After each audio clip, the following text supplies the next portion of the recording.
Going to read our acknowledgement. I would like to acknowledge that Boulder is on the ancestral homelands and unceded territory of indigenous peoples who have traveled, lived in, and stewarded lands in Boulder Valley since time immemorial. Those indigenous nations include the Apache, Arapaho, Cheyenne, Comanche, Pawnee, Shoshone, Sioux, and Utes. One other thing I'd like to mention is that we want to be sure to get a chance to ask questions. Here's how we'll handle the questions and answers. We'll reserve the end of the discussion for the questions and answers. We're using a note card system to receive questions from the audience. At any time in the session, simply raise your hand to request a note card and pencil from one of our producers. You must write legibly so I can read it. If you are a student, please note this on your question on the card. When you finish, raise your hand to hand it to the producer who will bring it to me. I urge everyone to please make your questions brief and to the point. So try to keep it to like one sentence, something that has like a beginning and an end, and make sure that it makes sense to have a question mark at the end of it. And now I'd like to do some brief introductions. So I'll talk a little bit at some of the points as well. So in my history as well, I worked in Africa for 17 years doing affordable housing and HIV and AIDS work. And really, as I was thinking about this session, really thought about the impacts that I saw there. So I'll mention a couple of those as we go along. But first I want to introduce Brian Fuentes. He's a local architect. It's nice to have someone from Boulder. We actually have expertise in Boulder. It's nice that it's recognized elsewhere. Brian's an honorary professor here at CU as well. And what I have in common with Brian is certainly my commitment to work in actioning sustainable development. He's an expert in passive house. Passive house is really, as I understand it, the highest level or approach of sustainably built buildings. What I appreciate about Brian is his ability to demonstrate the long-term energy savings that can actually offset the upfront cost of building homes to this standard. What I also share with Brian is a day just over a year ago, on December 30th, when a horrific fire devastated our community. I was working at the Operations Emergency Center and was called into this emergency to assist with providing temporary shelter for the families of the homes that had just started to burn. Later that day, I learned that my home, my wife and I bought 30 years ago, had burned. I also know that Brian and his family lost their home. He is building back with a passive home, and I am, in 2 weeks, away from completing my net zero home in Louisville. And I'm excited to share this platform with Brian and his expertise on the built environment. John Haffernan. John has tackled some of our most critical challenges of the day. He has worked to strengthen democracy and legislative processes, judicial structures, and free and fair elections. The good news is that he supported this work in Guyana. However, I'd hoped that he had been tasked with doing that here in the U.S. At the urging of Madeleine Albright, he provided support for the UN International War Crimes Tribunal on the former Yugoslavia and Rwanda. Most recently, he has led the media and advocacy work for physicians on human rights around HIV and AIDS, juvenile justice, international conflicts, landmines, and torture.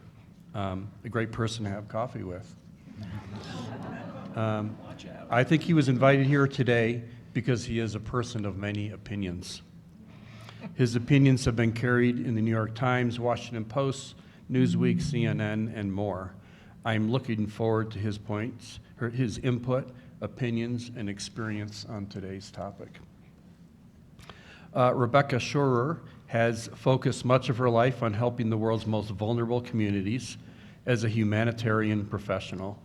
She has provided her leadership in more than 25 countries, covering national disasters in places like Haiti and Pakistan, with events like the tsunami in Southeast Asia. She also leads efforts in resilience for vulnerable communities that face impacts from climate change, migration, and the degradation of local environments. She is currently a senior fellow at the Rockefeller Foundation Resilience Center. As I was thinking about her work this morning, I was reminded by my first experience with the impacts of degradation to the environment to a local community. In 1990-91, my wife and I lived in rural Zimbabwe.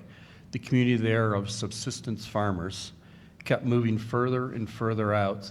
They needed the trees for cooking, heat, and needed the land without trees to grow their subsistence crops.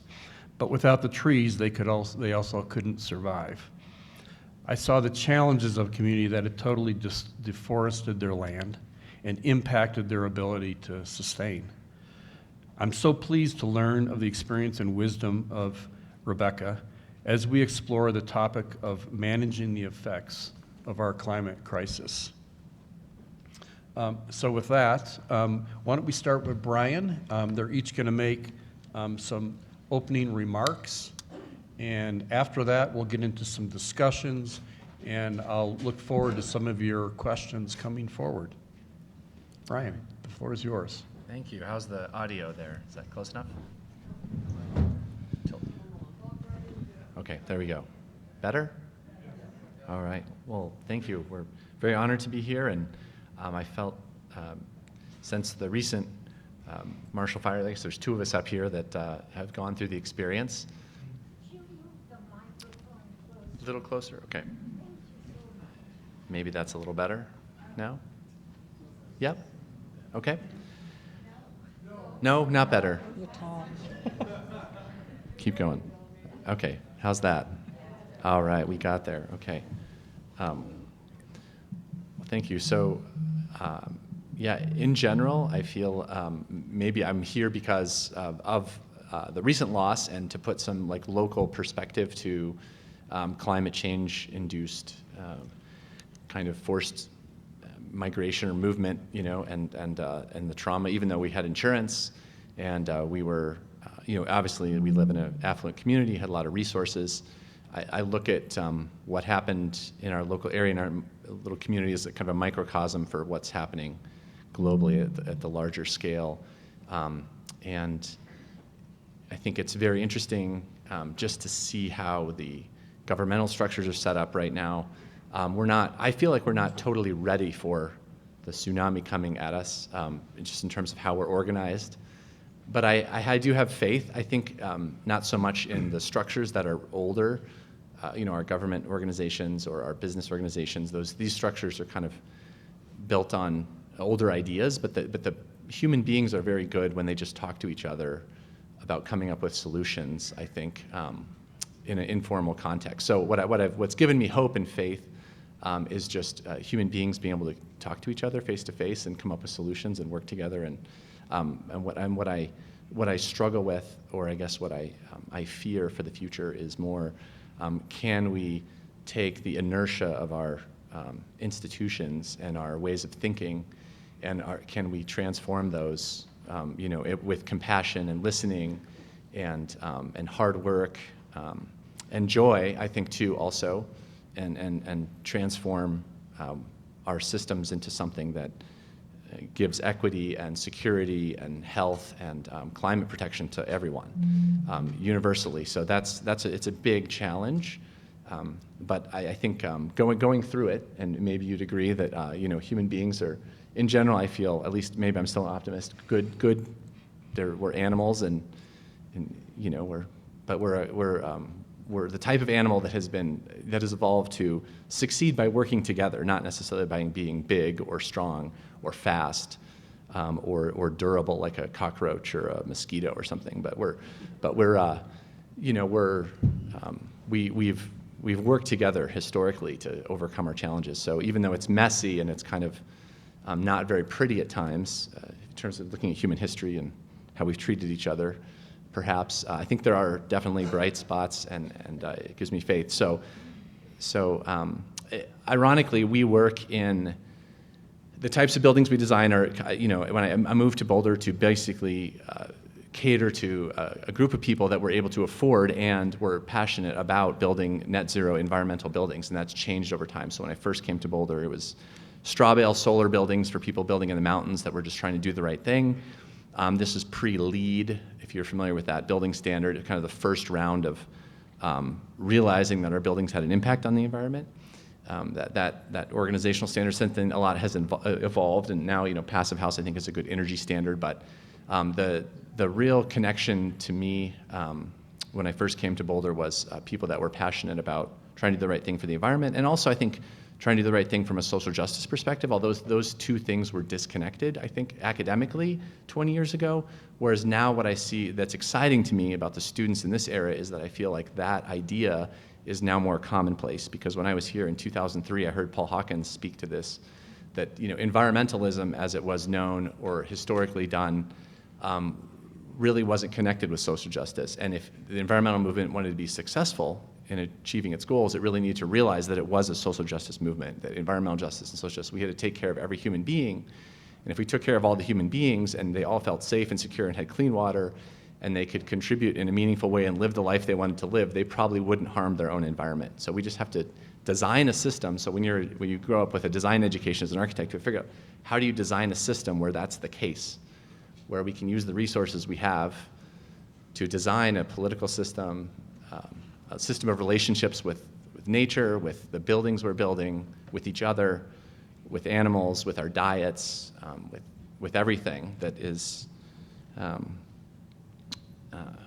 going to solve the problems that we know exist. So I look at it as a design problem, and I think some people see it maybe through the lens of what they're doing, but I do really believe that no matter what field you're in or what you're doing in food or social justice or architecture or solar panels or disease prevention or whatever, it's all equally important, and it's all part of the same connected thing. And I think that's one of the weaknesses of what we do is we live in our little silos intellectually, and we don't collaborate and communicate, because we have probably all the answers. We just need to stop and talk to each other so we can work together and take the answers and figure out how to apply them in each unique situation to solve the problem. So it's been a crazy ride since losing my house, but it's also been very enlightening and humbling to feel like, well, I'm a climate refugee now, but I have it a lot better off than most of the world. But it's interesting to go through it and feel the displacement and the just how much chaos it causes me, even in this country, in this city, and how much it was a challenge for my family to make it through it. So when you magnify that to what most people are facing in the world, who have less resources, you see the challenge that's before us now to try to solve this problem before more and more people are going to experience this sort of thing. But I'm really excited to be here on this panel and hear what these people have to say. Thank you very much. So John, you want to kick yourself off? Sure. Can everyone hear me okay? Oops. All right. Thank you. I can't promise I'll be quite as optimistic, Brian, but I'll try, because I love the fact that we're starting at that level. I think part of it has the fact to do with probably my age and the fact that I've been spending the last 3.5, close to 4 decades working in either conflict or post-conflict situations with people who have been marginalized, people who lost their homes, or perhaps some people that never had homes to begin with. I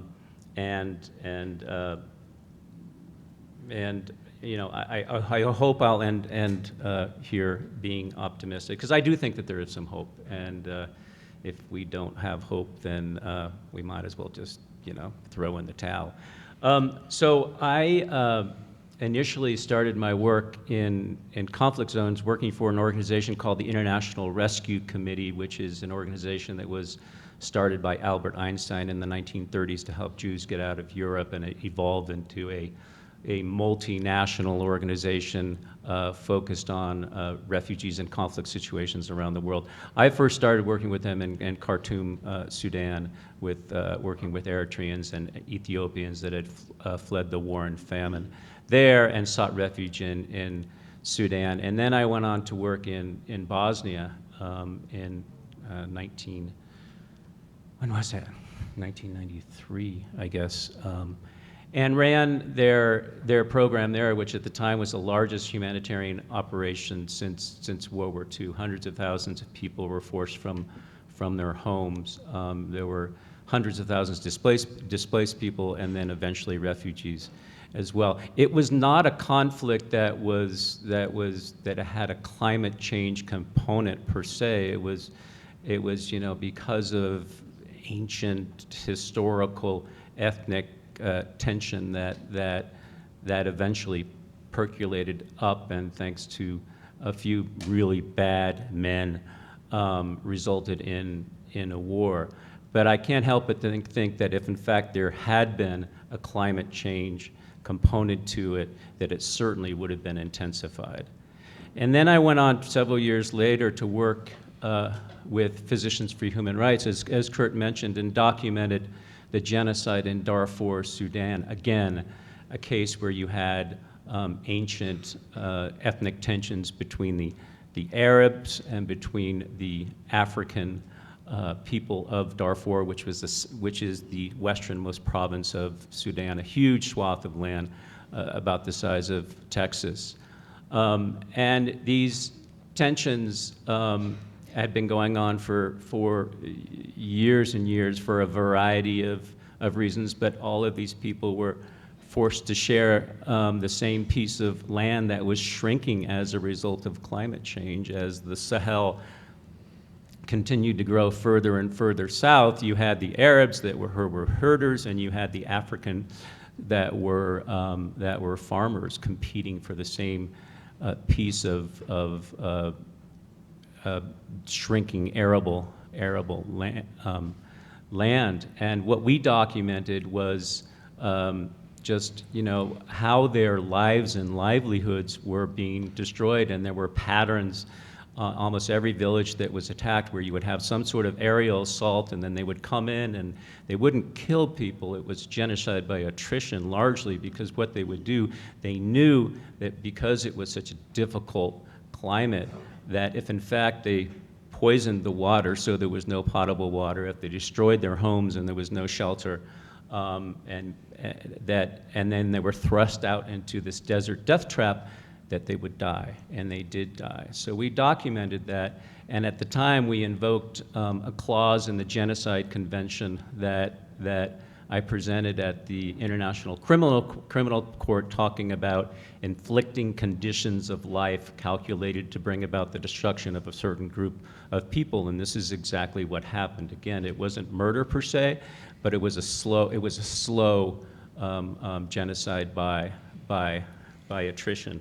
And so that clearly, Darfur had that climate component that perhaps Bosnia didn't. But I think as we move forward with these conflicts, whether it's ethnically or politically or motivated or not, that increasingly that climate change will play a significant role. One of the things that I'm doing now, after having been in this human rights, humanitarian space for so many years, is I got really frustrated because I felt that there was very little effort being paid attention to systemic change. That so much that was happening in terms of racial injustice, in terms of environmental injustice, economic injustice, all good and purposeful and intentional efforts, but very little of it focused on long-term sustainable systemic change.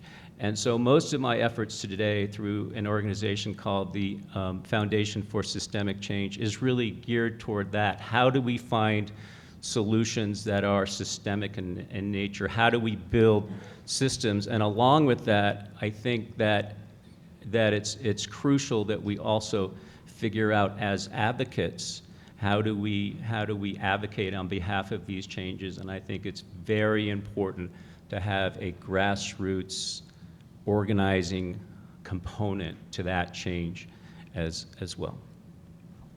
Thanks. Thank you. Rebecca? Hi, everybody.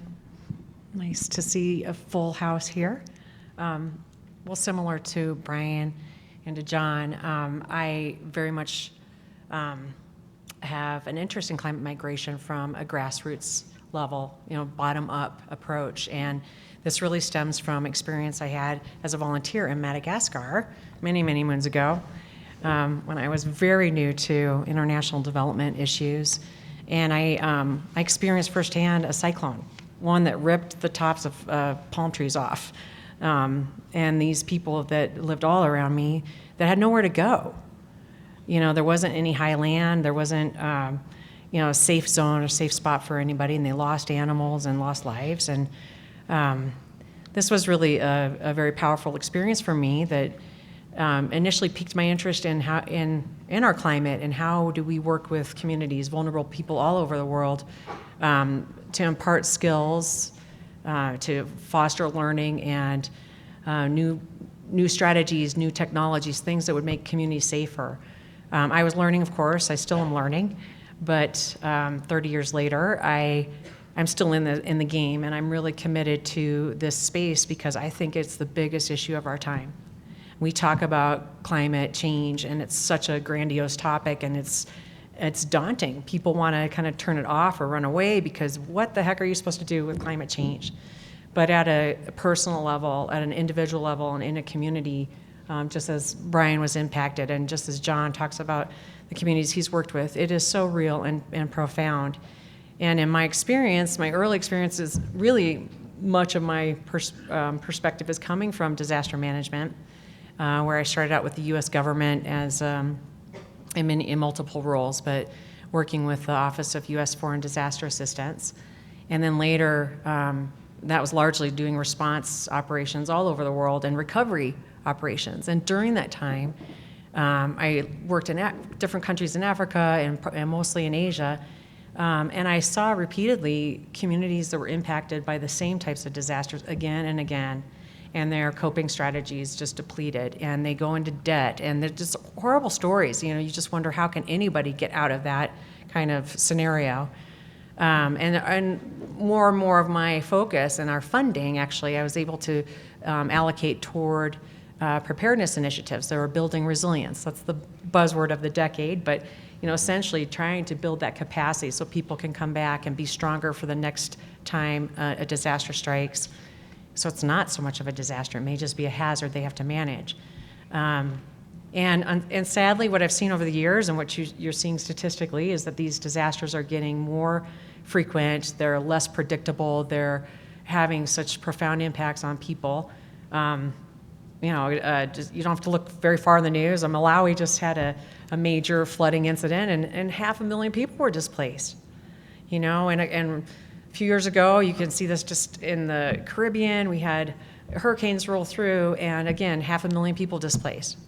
So my interest really is how do we work with communities to understand climate change as a major driver, as a compounding factor for displacing yourself and your family. Most people in my experience do not want to leave their home. They're not looking to come to America and make it big. It's really a very traumatic experience, from what I understand and the people I've worked with, to leave everything you know and love behind. And so I'm very interested, and I've got some good examples I hope we can touch upon, that just where people are, organizations are working with communities to help them diversify their livelihoods, as a strategy, and find safe zones and different ways to work together, as Brian was saying, to do more community planning, anticipating what's coming, what they're already experiencing. I mean, we don't need to come in and tell them that the climate's changing. When a farmer says, I plant the crop every year this time, and this year my crop it failed, I have no yield, and I have to move my family. Or the people in Bangladesh and the Delta say, what happened to my land? It flooded, we moved away, and I've got nothing to come back to. Where do these people go? And we were talking earlier too, like, in terms of conflict, I have seen it repeatedly pop up in that context. You think of Syria as a very recent example, but that has roots in drought, where people left because they were hungry. And now with COVID, we have an added layer of complexity where people were out of jobs, they couldn't move around. Those that are oftentimes most vulnerable are the ones expected to do the hard labor and expose themselves to the worst conditions. Recently I've been working with the Adrienne Arsht Rockefeller Foundation Resilience Center on extreme heat. And very few people realize how serious extreme heat is. Our exposure, everything from basic dehydration that can be very detrimental to vulnerable people, to organ failure, kidney failure. There's more coming out, and the residual effects that can last for weeks. People losing livestock, and there's so much to unpack here. And I am also very optimistic about what's ahead, because not only do I see solutions in keeping communities where they are, nature-based solutions that retain tourism and can produce co-benefits so people can eat. If you don't cut down your mangroves, for example, you can have an environment for fish, lots of biodiversity, and you can attract tourism. Let's help people stay where they are if we can. And if they're in transit, how do we increase protection services? How do we educate people that are moving so they know what they're going to face along the way and the risks that they'll face when they get to their destination? And then how do we work with people at the landing spot? Usually it's urban, guys. I mean, World Bank says we have roughly 1 billion people in slums now, and we're looking at 3 times that by 2050. So that's where I'm focused. How do we go to these places where we know migrants are going, and we work on inclusion, and we work on protection, and we work on ways to get these people jobs, legitimate jobs, women especially, youth especially. Not surprised, I'm talking probably to a room that's full of awareness around these issues, but that's the vulnerability. Let's reduce trafficking, exploitation, both in terms of jobs and in sexual exploitation. So there's lots of good stuff going on out there, and I hope that we can talk a little bit more about it. Thanks. Thank you. Thanks for your introduction.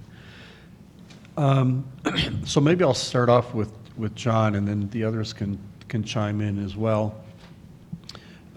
You talked about sort of your focus now on systemic change, policies.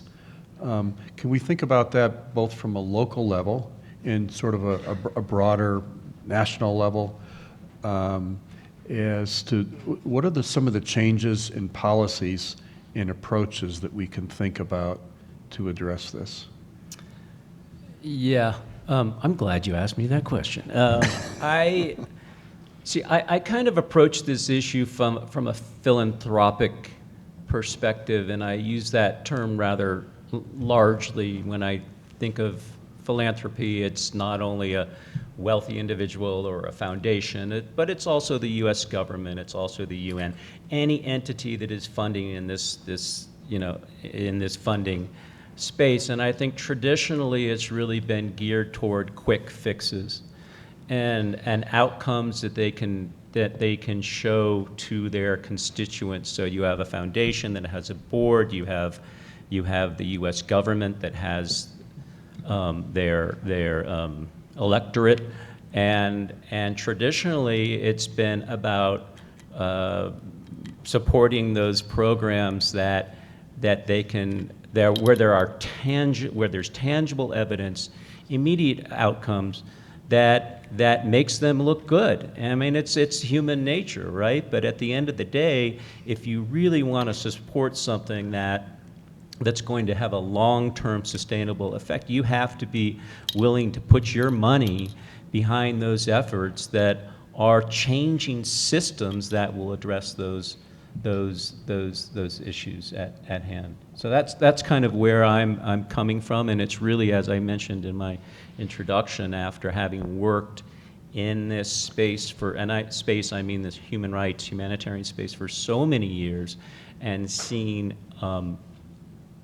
things come completely full circle and just hitting me in the friggin' butt and thinking, my goodness, what were we thinking back then? There has to be a better way. And I think that philanthropy, and again, I define that writ large, needs a huge paradigm shift, where things focus, where this funding will focus on long-term systemic change.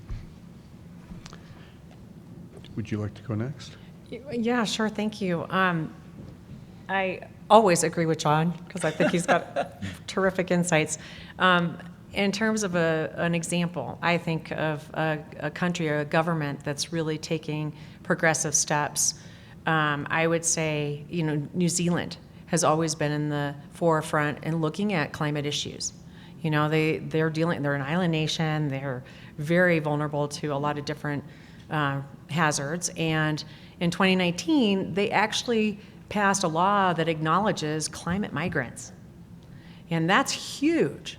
From where I'm sitting, because once they're acknowledged, then these people that show up have a legitimate space and an opportunity to seek gainful employment. And whether or not it's temporary, it really doesn't matter. It's just that step alone is such a beacon of inspiration and hope for the world, because it's so urgent. It's happening all around us. Like IOM, the International Organization for Migration, they say that roughly there are some 280 million migrants right now. Migrants being people that cross borders, maybe 60 million or so internally displaced. This is woefully underestimated in my view, because who says they move? Who says they're moving because of climate? Very few people. And a lot of these people that move one time move again, like 2 weeks later, or they're hopping around, and they're not registering with anybody. They're going to see family, and then they send somebody out to get a job at this city or that city, and kind of an anchor. They establish a space around the world that eventually they'll bring other people to move in with them as a forerunner, laying down roots someplace. So I think that number is far greater, and it's impacting all of us. And if we don't acknowledge it and we don't legitimize the space and provide protections and access to services, we get horrible exploitation, even here in Colorado. We have a lot of trafficking happening right here in our backyard, in the service industry, and a lot of it's endorsed. People go into it willingly because it's an opportunity to get away from the misery they're experiencing at home. And so I think that's an example. I also think the Biden administration did something I feel very good about in helping raise awareness around extreme heat, in terms of the ag sector, the migrant workers we have farming for us, producing our food, and especially during COVID. Who was out there growing food? A lot of migrants. And these people were subjecting themselves to extreme risk on hot days. And I'm sure there were deaths affiliated. I don't have any statistics right now to throw out here, but the point being that they were putting themselves at risk.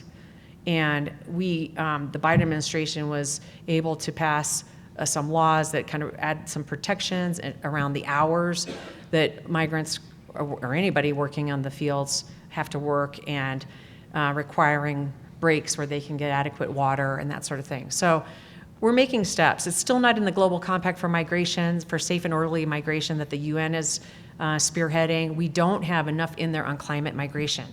Or at the COP, the climate negotiations, people are talking about climate migration, but until we really look at it as a category of people and legitimize that as a reason for displacement, I think we're always going to be trying to catch up to the problem. We were discussing earlier, Rebecca and I, about the idea of climate migration, and somebody leaves their home because it's flooded, or because, for economic reasons, or whatever, but they don't necessarily self-identify as climate refugees, and when in fact they are. But it also gets to the point of how it's kind of difficult to measure what role climate plays per se, even though it's obvious it's a role, but to actually use that as a metric, I think, is a difficult one. So Brian, one of the things I was thinking about in your introduction that relates to this as well is how the built environment gets built, the regulatory constraints, the zoning constraints, and how policies around that, about how we do, I mean, we build what zoning tells us to build, in a sense, and how do we create innovation in that type of environment? And I know in experience that you and I shared, the city of Louisville had just passed, some would say aggressive policies, building policies around sustainable building. A month before the fire occurred, and then everyone was like, "Oh my God, what did we just do?" Now we're going to have to build to that standard. And how do you deal with the bringing the community along in some of that work? Yeah, I mean, you're touching on, I think, what I started with, and, talking about what John and Rebecca were talking about, the being able to recognize that we need to acknowledge that we're probably all climate refugees now. The planet's changed for everybody, not just a few people. And it's just a matter of time before it impacts you, or how much it impacts you, or how directly. But it's happening to all of us, so we're all in that category. And we need to recognize those people, and we need to recognize that, those institutions have to change. And zoning is one of those things that's kind of, I mean, if you look at the history of zoning, it's classically been used to discriminate, right, to keep people down. Who are economically or socially disadvantaged in the first place, and so it's been used as a tool of discrimination classically. So if you can turn that around now and say, well, how can we change our policies? And once we acknowledge that too, that we say, okay, well, this set of regulations and this culture that's we've built up, not only institutional government around it, but also a culture of exclusion and in zoning. How can we turn that around and turn this into a policy now that's inclusionary, that gives people opportunity? Because housing, I think, is a right for everyone, and so it's going to require major systemic change. So yeah, not just like you're saying, election cycle. We're going to fund something that's an energy efficiency program that expires in 2 years, or a tax credit for geothermal that's 3 years or 10 years. That's just scratching the surface. What you need to is address the fundamental kind of infrastructural regulatory, limits that are keeping people from being able to afford housing, and what that is essentially zoning. We need more flexible, I would say, not necessarily density, because I think that turns into like it's not the right word, but flexible zoning that acknowledges the true needs of people to have a community, to have resources, to have access to goods and services, to have access to affordable transportation. I always say I don't think electric cars can save the world, but I think maybe electric bikes or skateboards or single wheels or some of these really micro mobility things can really empower people that struggle to get water or food. And now they can have a device that you can ship in a box that can get them 20 miles an hour, and you can charge it with a solar panel on your backpack. And so that to me is exciting technology. But you've got to also provide housing that looks like the people that you're trying to house. And so we're still making housing based on this single family identity that doesn't even match, at all what the demographic looks like of real people. So we need to make, housing that looks like the people that we're providing housing for, and we need to make it with those people. So yeah, when we think of even our local community as Boulder or Louisville being progressive, I think it's not really, because we're still entrenched in these ideas that are 50, 60 years old and rooted in racism and exclusionary principles. So once we acknowledge that, then we can say, well, what's the change? What's the policy we need to make? And if that policy comes out of compassion and love, it's very simple. It's just like, well, who needs housing, and how do we get them what they need? And it doesn't matter what the rules say. We just need to make the housing that people need where they need it.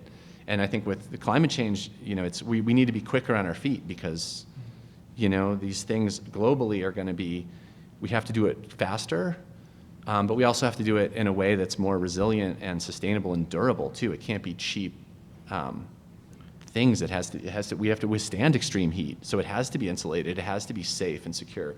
So it's a daunting task, but I think it's going to look smaller. It's going to look more mobile. It's going to look more modest, but it's also going to be more community-oriented and happy and joyful, because it'll bring us together more instead of putting us alone. you know, on these little parcels with our little fences, you know, it's going to bring us together, I think, in more dynamic and interesting ways. And it's going to look different everywhere because it's going to come from, ideally, the community of people that it's serving. So it's going to be user designed to some degree. I was in Brazil in '99 to study sustainable urban planning in Curitiba, Brazil. They did some amazing policy things around buses because they couldn't afford subways. So they just, Jamie Lerner, the mayor, was an architect. So he said, well, we'll just have money, or people pay the money to get in a glass tube, and then when the bus comes, they can just flood onto the tube instead of waiting for, you know, everyone to go up the steps and put in their 45 cents or whatever. It was like a subway, but it didn't cost what a subway cost. And then they had areas that were flooding, and so they took those areas and they bought out the farmers that were, you know, subsistence farming or kept getting flooded out. And they said, we're going to turn this into a city park. Then we can have wealthy residents buy properties along the city park to pay for it, and the city gets a park. They eliminate the flood risk, and then the farmers actually can have enough money to go and, you know, go somewhere else, and they get paid well. Enough to start anew. So there was a bunch of creative policy, but also just looking at the favelas and the slums, you just see creativity in material use, and you see people surviving in crazy ways, but it's much more interesting architecturally because it's like, this is kind of the way human beings are meant to be. We're meant to be clever and creative and not be so constrained by policy that's 40, 50 years old. So we have to make policy turn over quicker. So it has to be more adaptable, and it can't take so long to change, but it also has to be, you know, I think, you know, it's also, you're trying to make things more durable, more sustainable, and not, I think what's happening in Louisville is that people are trying to build the same zoning idea they were building before, a 3,000 square foot single family house, and they're like, well, we can't afford it. But I was like, well, what you could afford is maybe a 2,000 or 1,500 square foot house, and if you could build another unit of housing on your property, now you could really afford it, and you could make that work economically, even with inflation, even with COVID pricing. But you've got to change that zone. You got to flip that zoning switch, and then now suddenly the economics work. But if you don't change the zoning, yeah, it looks impossible to these people. So that's why there was a rebellion in Louisville, and they, you know, didn't want to build more energy efficient buildings. And so now we're rebuilding the same, you know, climate change causing problem buildings potentially on some of these projects that use gas that we had before, instead of a net zero or a plus energy, electrically driven building with lots of insulation that houses more people on the same amount of land with maybe less water use and less land use. So there's a lot of chance for innovation, but we've got to like get the policy to work. We have to change the regulation. So I'm gonna pause for a second. I want everyone to raise their right hand. Okay? If you don't have a question, you can lower your hand. Like a few more questions, so thanks for keeping your hands up. Someone will bring you a card. Thank you. I'm gonna talk about a similar, with this policy conversation, an experience that I had where it really opened my eyes to the impact that national policy can have. It was a little bit different, related to health. I was working in South Africa, and we were running about 180 HIV clinics around the country, and doing a lot of prevention work. And the Bush administration had started this PEPFAR program, President's Emergency Plan for AIDS Relief, an amazing program.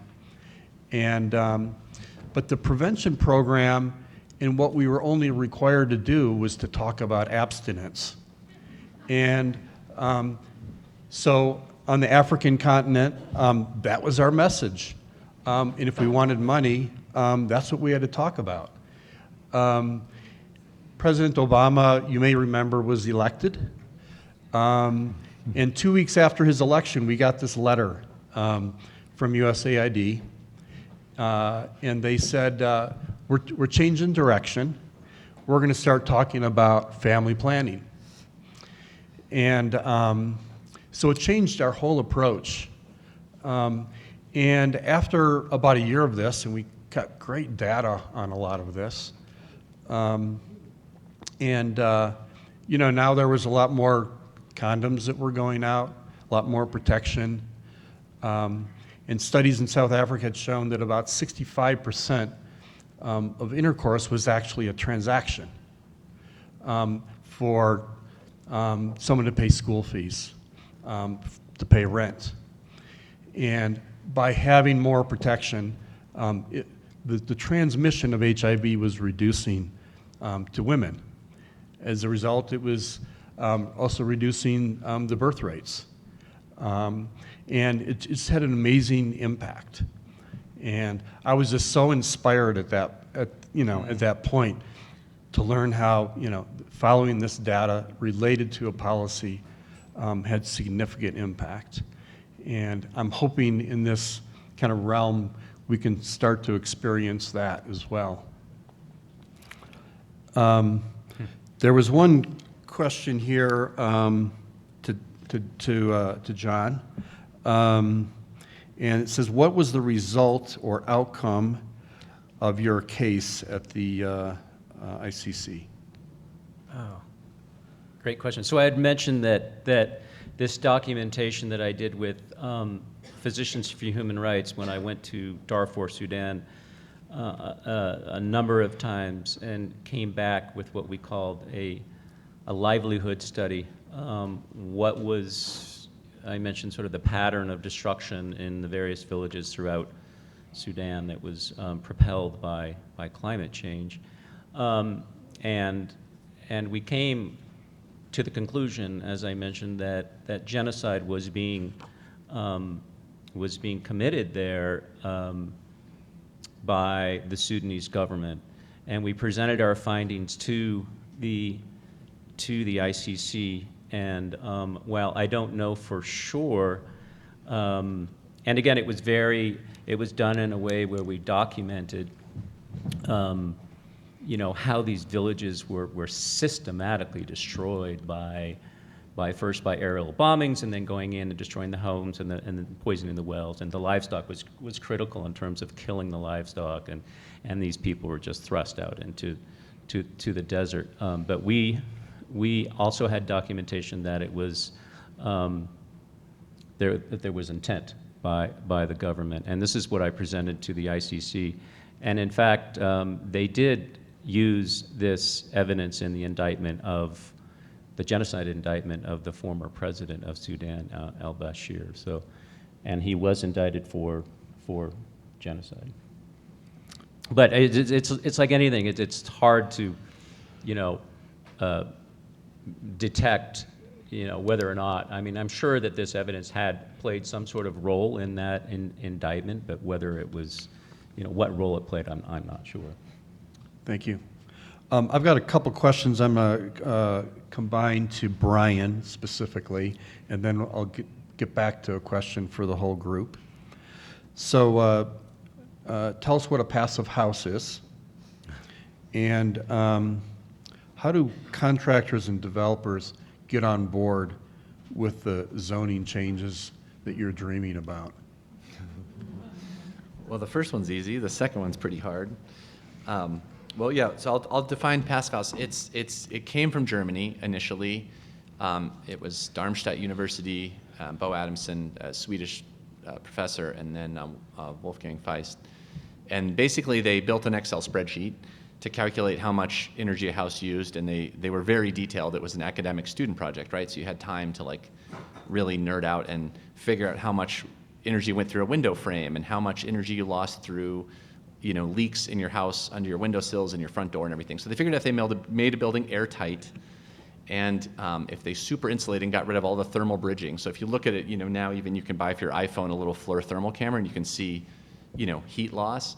And for just a few $100s or something, you can get one of these cameras. But that'll teach you everything you need to know for passive house. It's like a styrofoam cooler, essentially, for a building. So you're not wasting energy heating and cooling a building that just by better thermodynamics, right? Super basic physics, right? Stuff that we've known for a long time. We just haven't been building our buildings that way. So they created an energy standard, and it's kind of grown internationally.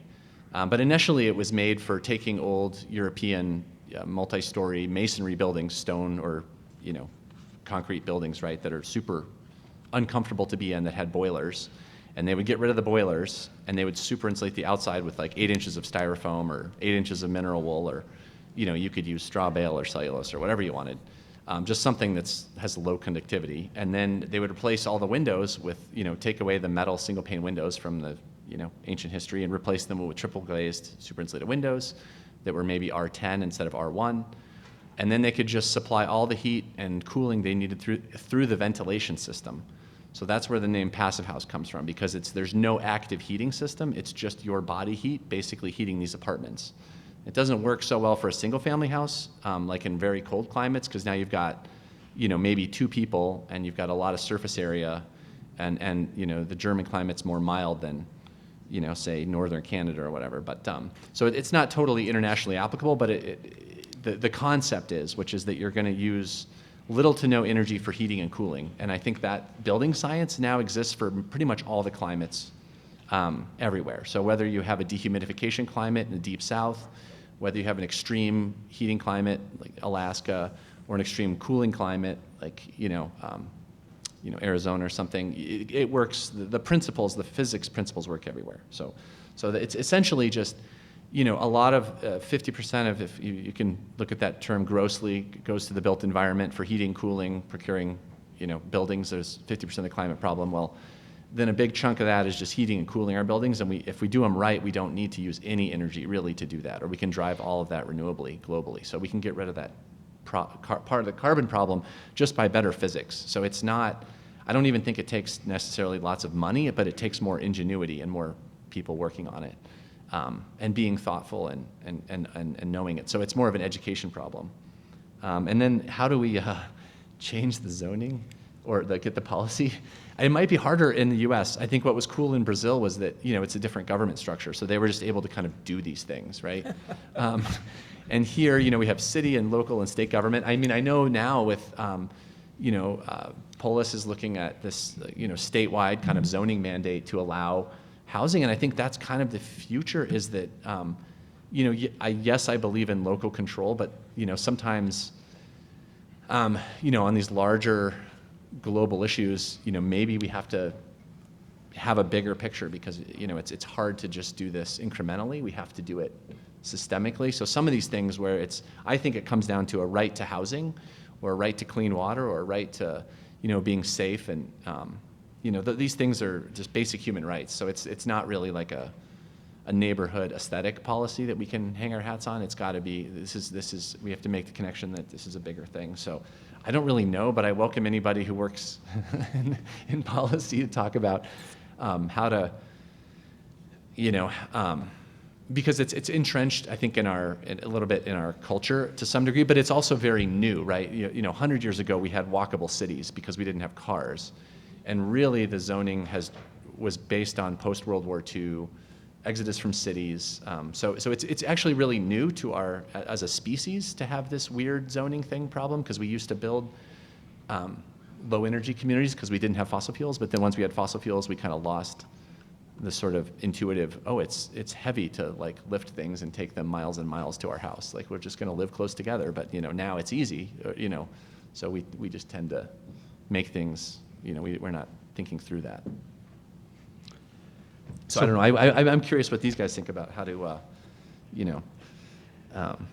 are the policy changes how to globally? affect zoning laws. I could go on and about, and I'm sure there was a lot of community organizing going on. I don't know what exactly happened, but I think education plays an enormous role. It sounds like there was a mindset, and that's really hard to go against. I think you need from a very holistic attempt to educate people, starting with young people. It'd be really interesting to me. I have no idea how textbooks look at, let's say, conflict, what I know something about, and whether climate change plays a role in any, let's say 8th grade history lesson about a particular climate, a particular conflict. I would tend to think maybe not. I don't know. You're a mother of young children, whether that, but for me, it starts there.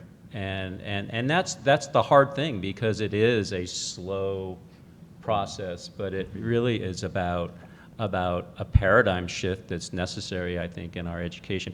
And my goodness, right now, to suggest to some states that their curriculums and textbooks should focus on climate change vis-a-vis, I mean, but I do think that the idea of grassroots organizing is critical to that type of change. I would just add real quick, because I think you got other questions. From my perspective, not a policy guru, but I think it comes down to incentives and sometimes broaching the topic in a safe space that doesn't have to do directly with architecture or the zoning, but you rather come in on hey, we got extreme heat. How do we address extreme heat? An example of this is in Chennai, India, we were working on a mobile gardening program for migrants and poor women and youth in the area surrounding the inner city. And they got an immediate food source that was producing food in as little as 3 weeks, and they got a way to cool off their home. So they could aggregate these little pots of, greenery, producing whole organic food, and they could aggregate them on their rooftops. They could aggregate them on their windowsills and in the front of their homes. And, we're looking at replicating a rooftop garden model. But rooftop gardening is very complicated and expensive and a heavy load on a lot of buildings. So I think this whole space of nature-based solutions for architecture is phenomenal. And I don't know if any of you have been to Bangkok lately, but it's really cool to see all the green they have going down the sides of the buildings. I mean, obviously they get a lot of rain. It's not Colorado. But if we had more incentives to use nature around us to help cool our homes and low-cost, no-cost type interventions. That's what I think. So it's accessible to people and it's something you can scale.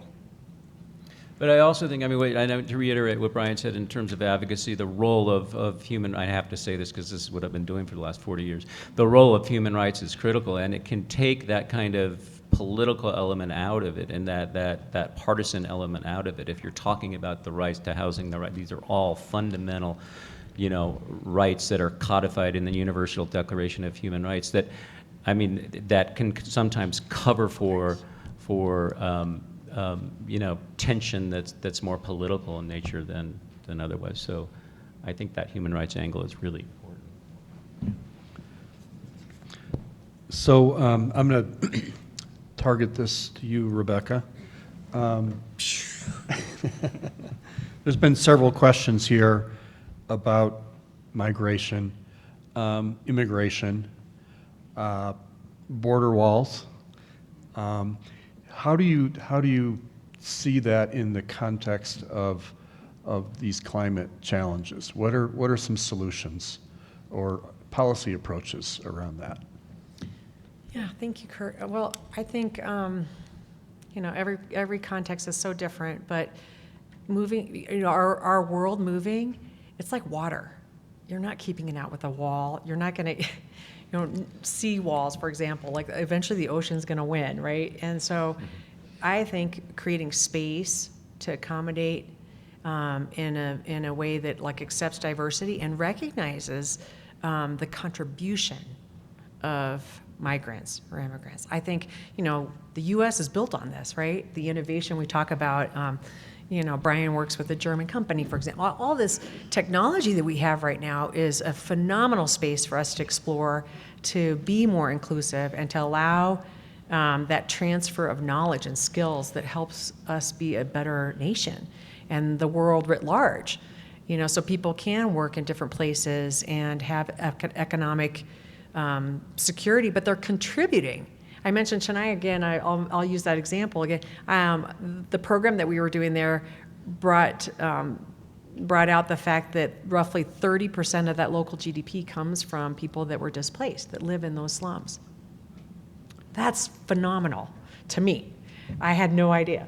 So I think when we look at the policies that are in place, if we can be a little more accepting and lenient, for example, in work permits and allowing people space to contribute, and even with remote working, it doesn't even have to, you can still do that and have people in different countries, but harnessing that knowledge and skill transfer that we talk about in education and otherwise, I just think it opens up the whole world, literally. So that's one area. And then I think this whole notion of diversifying income, your income streams, particularly for women who are largely the ones, the primary caregivers, right, for children. And data shows that they reinvest in those kids. And so we have all sorts of things you can invest in education. There's lots of things toward, your philosophy toward international development where you could prioritize different aspects. But I think really if we look at basic human needs, people need to put food on the table. They want a safe roof over their head. And whatever that looks like, if we can meet those basic needs, I think there's contribution and innovation that comes from that. So this is kind of where I start, like get those basic needs met. If people are uprooted, help them get settled, and look at the real drivers behind that migration. Can you avert some of the migration from the beginning so people can stay where they are safely? Like Cambodia, 15 years ago, I was going through a project that USAID was supporting with the Office of Foreign Disaster Assistance, and they have all these homes on stilts. People know what to do. In Nepal, where I worked there for some time, the buildings were constructed so the windows they extended, and you probably have all the terminology from architecture, but they were ready for earthquakes, they were ready for flooding, and we've lost a lot of that knowledge just from trying to expedite construction and building into parts of cities that are too steep, they're not meant to be built on, right? So increasing our awareness, going back to traditional building methodologies that might be more appropriate. But largely, I think in this technology space and in the livelihoods area, they're related. So one of the things I was prompted on is that we have to end on time. So we've got about 6 minutes left, I think. I would like each of you to take 2 minutes. In some way, you've depressed us a little bit. But how I'm do you, surrounded by two optimists here. They need to talk. This is uplifting. no, but what uplifts you, and what is your approach to tackling some pretty overwhelming challenges? So no more than 2 minutes each. And Brian, why don't you start us off? Okay. I guess when I grew up, I liked just making things and Legos, and I played with blocks, and I played in the mud, and I liked building stuff. And then when I went to college, I learned in my sophomore year, architecture is 50% of the climate problem. And we have a climate problem because I didn't learn that in high school. I didn't learn that until I went to college at University of Oregon. So I found like my life mission. So I feel like I felt like I found something that I could contribute, and it was scary. And I definitely went through depression in college, reading all these books about the situation. I got really depressed, and it was Oregon, so it rained a lot. So that's probably part of the problem too. If you grow up here, your vitamin D is solid, and then you go there, and it's a problem. But when I came back, I think some of that optimism, the why don't things just change? You start learning more about how the world is really set up and all the reasons why things are the way they are. And so you've got to be humble. But I do think, like I said, I get excited by the students, and now even some of my students that I've worked with, or people that have worked for me, are doing really cool stuff, like way cooler stuff than we're doing. And that makes me really excited because I'm like, I'm not even that old, and some of these kids are doing cool things, So young people, I think the good news about being young is you're not burdened by pessimism from, or like, you don't know any better, right? So you're going to go out and be like, I can do anything, and which is great. And then the great thing about being old is that you have some wisdom, be like, well, these things probably aren't going to work, but this surgically might work because I've been around long enough, I've made enough mistakes. And so the blending of those things, so old people need to listen to young people and their optimism. Young people need to, also I was arrogant, coming out of college, and so young people need to be humble because you don't know it all. You think you might after college, but so anyway, so I think if we all just work together, I really do. It's the cross collaboration, the education, and all these wonderful creative ideas you guys have told me about. I think that's what's exciting, and it keeps me going, even though when you look at the numbers, it's super depressing. So, Brian, I'm glad that you're no longer arrogant. I was really excited to hear that. John? Super arrogant. Yeah, I Two don't have minutes? much to add. I think everything that Brian said is right. This movement is being led by kids, right, by young people, and it should be. But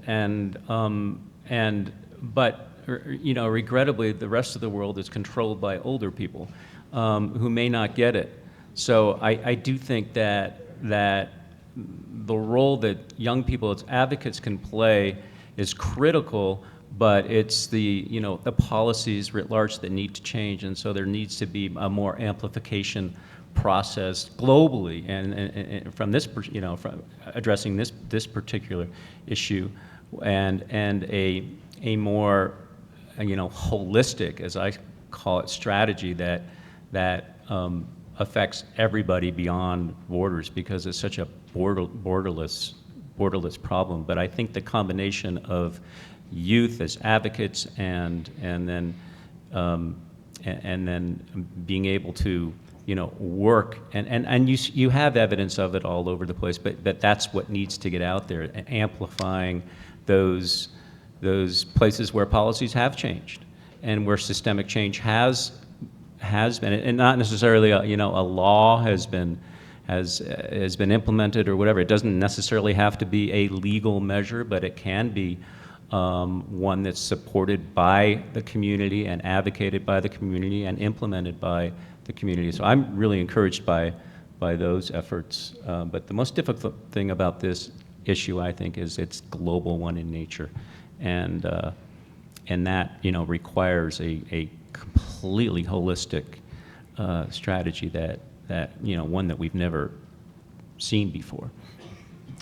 So Rebecca, you want to close us out? Sure, Thank you. I'll be brief. I mean, you know, I think everything stems from human ingenuity really is sparked among youth. And so I am right there with John and Brian on this, but to be a little more specific, maybe I'll give a couple examples. I would really focus my time and effort, if I were 20-something again, looking at financial independence for at-risk communities, for at-risk youth and at-risk women, and focusing on that, and simultaneously really looking at climate-smart livelihoods.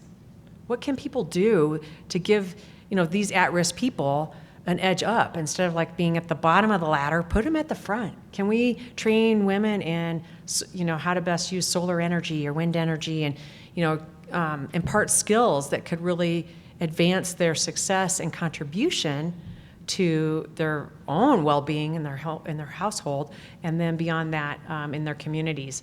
So I think just having a real emphasis on climate-smart livelihoods. And there's all sorts of stuff in that space, guys. I mean, and even, you know, we have to think about natural resources as a financially, you know, viable space, right? So we always talk about conservation. And when I worked at the Nature Conservancy, I really advocated for a Nature Protects People strategy that talked about co-benefits and how people could actually make money, you know, by conserving that mangrove. You're going to be able to fish and provide food for people, or you'll have more tourism. And that's a good thing, as long as you care for your resources sustainably. And anyway, so I'll stop there. 2 minutes ago. So I want to thank you as an audience. You've given us great questions. I appreciate that. I want to thank the panel for their great insight and wisdom and conversation. And let's give the panel a hand. Thank you.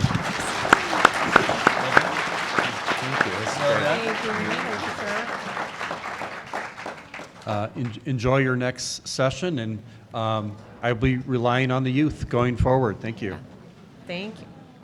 Wow. Yeah, you too,